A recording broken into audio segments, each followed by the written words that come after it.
Lihatlah gabahnya. Sangat bersih dan berbobot. Malainya pun sangat panjang, penuh bulir, batang kokoh, dan anakan produktif, serta sangat subur. Apa rahasianya, dan bagaimana cara budidayanya? Yuk, kita bahas caranya lebih dalam.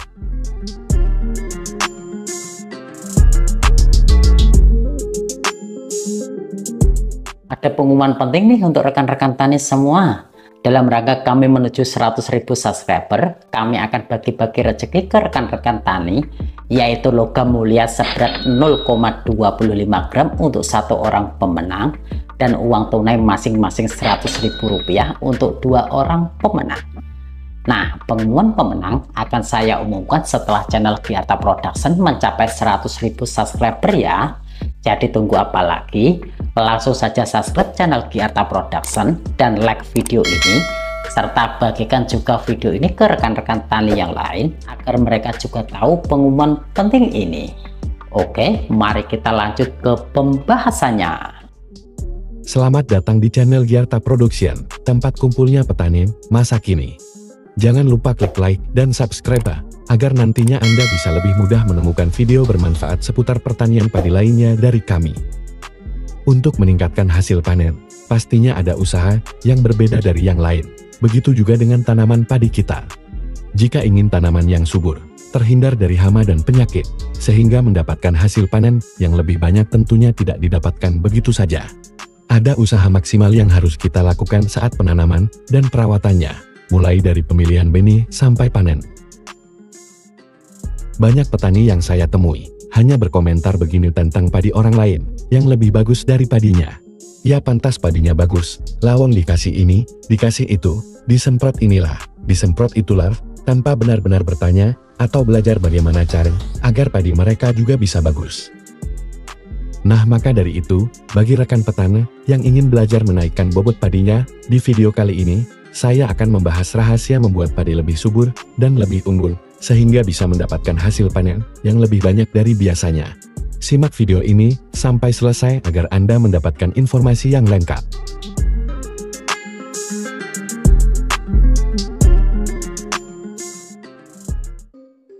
Oke rekan-rekan, untuk cara yang pertama, agar mendapatkan hasil panen yang melimpah tanpa menggunakan terlalu banyak pupuk urea yang saat ini semakin langka, kita bisa menyemprotkan menggunakan pupuk MKP pada tanaman padi kita.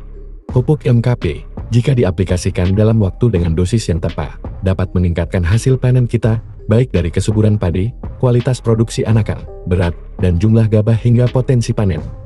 Ada beberapa manfaat dan kegunaan pupuk MKP pada tanaman padi kita, manfaatnya antara lain: merangsang pertumbuhan akar pada tanaman padi, merangsang pembungaan dan pembuahan, mencegah kerontokan bunga dan juga gabah, berperan penting dalam pembentukan bunga, buah, dan biji, memperkuat batang tanaman padi serta meningkatkan ketahanan tanaman padi terhadap penyakit, sangat berperan penting dalam pengisian bulir padi atau gabah, meningkatkan kualitas atau bobot gabah.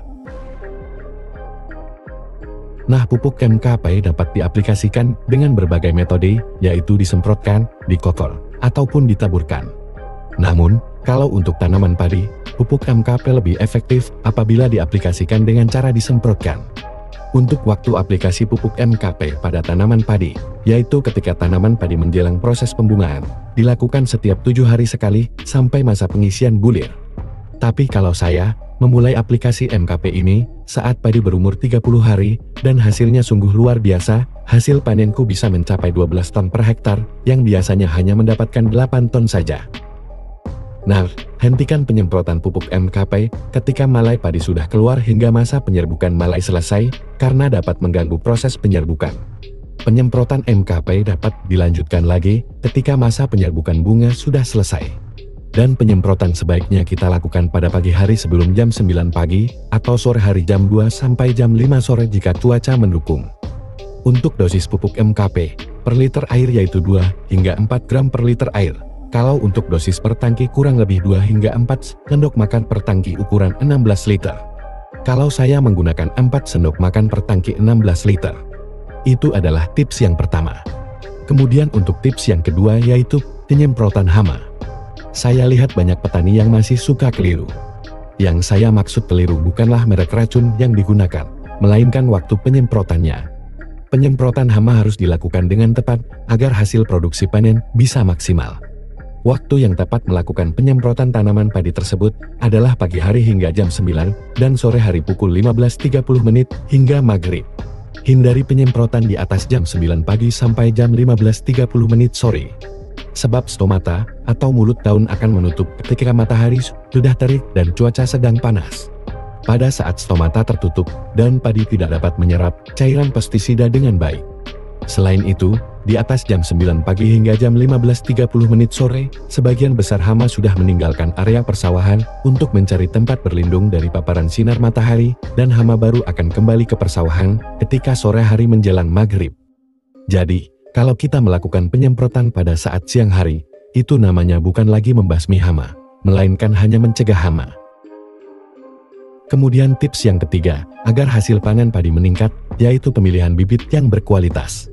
Bibit sebaiknya dipindah tanam setelah berumur 7 hingga 20 hari setelah semai.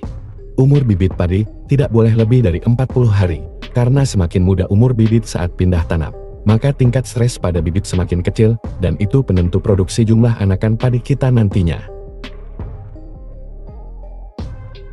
Lalu tips yang keempat yaitu pengairan secara bertahap atau berselang. Ada banyak manfaat dari teknik pengairan ini, antara lain memberikan kesempatan pada akar agar tumbuh bagus, mencegah keracunan zat besi pada tanah yang baru digunakan, mencegah penimbunan asam organik dan gas hidrogen sulfida, mengaktifkan jasad krenit, mengurangi tanaman rebal akibat sukulen, mengurangi jumlah anakan tidak produktif, membuat gabar dan waktu panen seragam, memudahkan pembenaman pupuk ke dalam tanah, serta mempermudah pengendalian hama. Untuk caranya, saat tanaman berumur 3 hari setelah tanam, petakan sawah dialiri air dengan tinggi 5 cm dan 2 hari setelahnya tidak perlu diberi air lagi. Sawah baru diberi air lagi sampai tergenang saat 5 hingga 7 hari setelah tanam. Cara tersebut terus dilakukan sampai fase anakan maksimal. Pada fase pembentukan malai hingga pengisian biji, sawah perlu terus digenangi air. Namun, 10-15 hari sebelum panen, sawah perlu dikeringkan dan benar-benar kering. Hal ini sangat menjadi penentu bobot gabah kita saat panen. Jika saat panen, padi masih digenangi air, maka bobot gabah kita tidak akan bisa seperti batu. Hal ini sudah saya buktikan, dan sering saya praktekkan.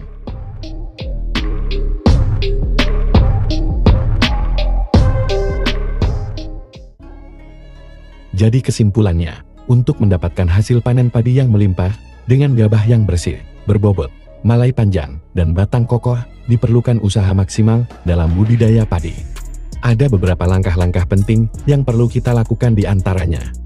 Penggunaan pupuk NPK, waktu penyemprotan hama yang tepat, pemilihan bibit berkualitas, dan menerapkan pengairan bertahap atau berselang.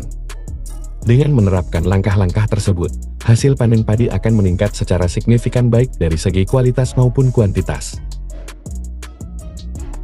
Nah rekan-rekan, itulah beberapa langkah untuk meningkatkan hasil panen pada tanaman padi. Semoga bermanfaat. Jangan lupa like dan subscribe untuk mendapatkan lebih banyak video bermanfaat seputar pertanian padi dari kami. Sampai jumpa di video berikutnya. Saya Suwarno. Terima kasih sudah menonton hingga akhir, dan salam sukses petani Indonesia.